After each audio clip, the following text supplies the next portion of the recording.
You have not fallen in love with bacon fully until you try this bacon hack. I might need all my breakfast tacos to have this twisted bacon in them going forward. The best part is this recipe only takes 3 ingredients and you probably have them on hand already. Start by adding parchment paper to a large baking sheet. Get out a pack of thick cut bacon and mix together the seasonings. I used 1 tablespoon barbecue rub and 1 tablespoon brown sugar.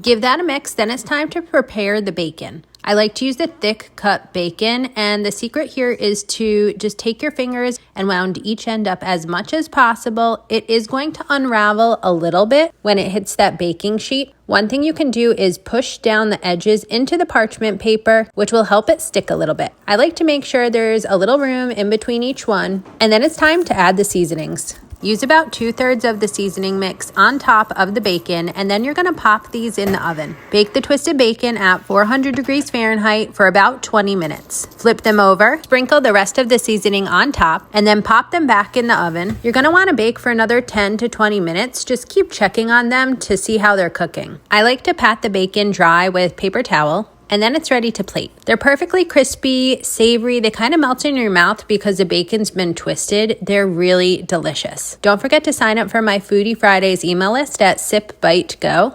And you can always print all of these recipes there too. Delicious.